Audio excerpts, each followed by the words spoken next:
The theme for our mini coaching sessions for the next 3 months is called A Brand New Groove, Building New Habits of Self-Discipline and Personal Mastery.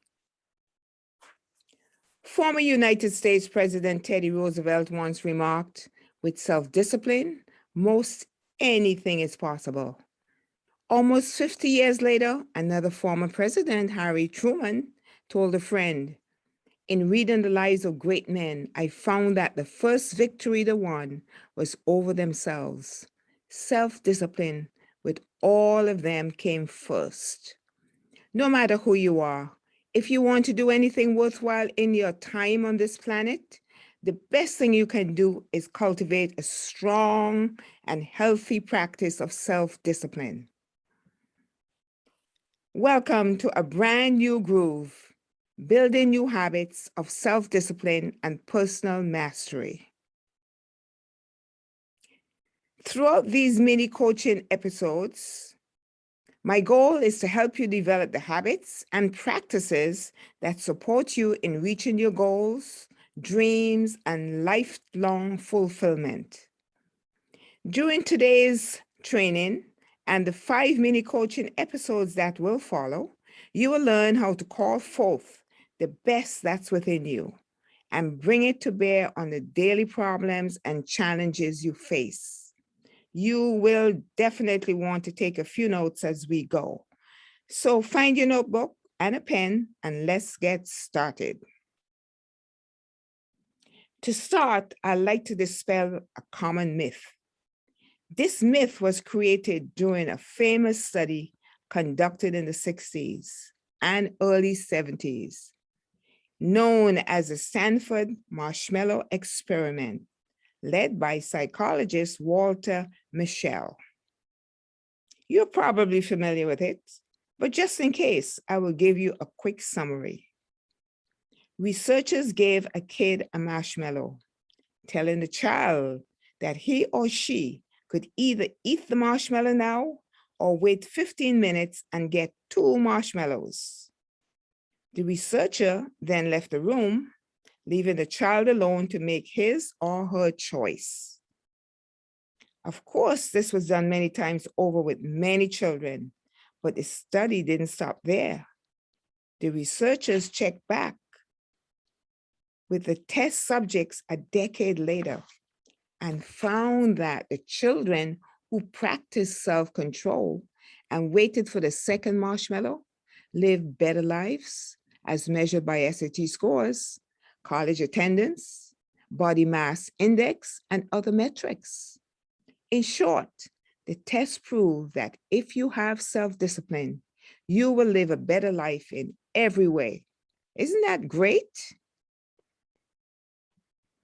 Now, of course, nobody's arguing that self-control makes your life better.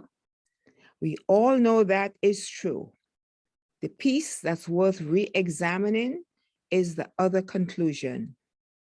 You either have it or you don't. I'm here to tell you that is simply not true. Yes, it's true that like athletic ability or baseline IQ, some people come into this world with a natural lean towards discipline and self-control. However, and this is very important, so listen closely. Self-discipline is a learned skill, not something you were born with. However, because we believe that self-discipline is something you have or you don't, most people never make the effort to strengthen it.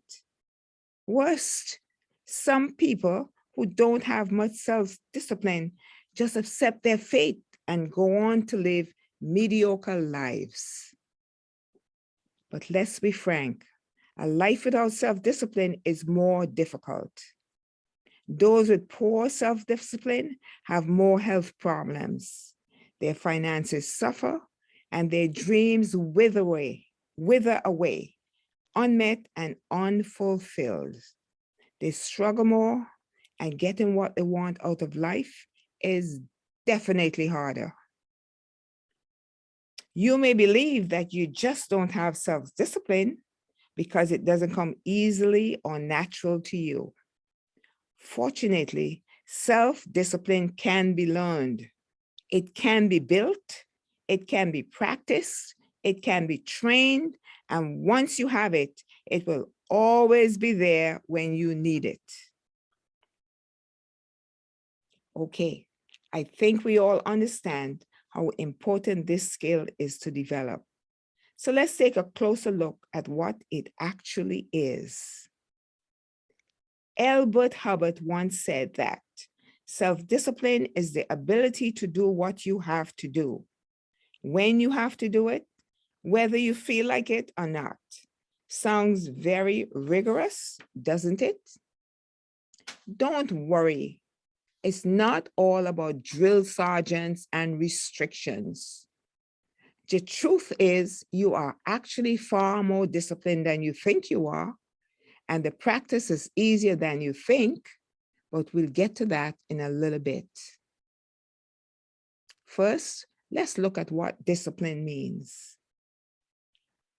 The dictionary tells us that discipline is a practice of training people to obey or follow the rules, resulting in order and control. It also tells us that discipline is any activity or experience that provides mental or physical training. So what does all that tell you?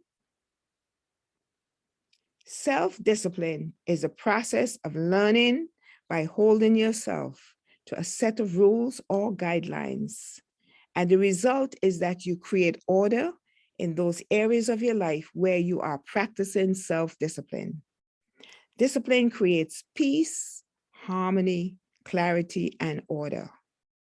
To be self-disciplined is to become a disciple to the greatness that is within you.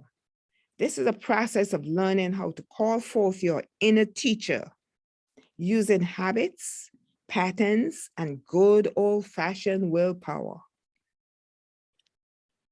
One tool you will use often in developing your discipline is the tool of goal setting. If the thought of setting a goal makes you cringe, don't worry. Many of us associate goals with all those things we said we were going to do and never accomplished. Take a deep breath and relax. As Bruce Lee once said, a goal is not always meant to be reached. It simply serves as something to aim for. A goal is simply something you want to do. And I know that you have one or two of those in mind right now. Maybe you want to lose weight, get in shape, write a book, get a better job, or plan a party. Whatever it is, you are having a hard time getting it done. More importantly, you believe this goal is worthwhile. It's important to you. So what is it? Open your notebook to a new page and write in the middle, in big, bold letters, I want you to write your goal. Don't think too much. You know what it is. It's that thing you've been putting off. I will give you another moment. Take 30 seconds to think about it and write it down. Next, put a by when on it. Otherwise, it's just a wish. For example, I will complete a competitive 5K by March of next year.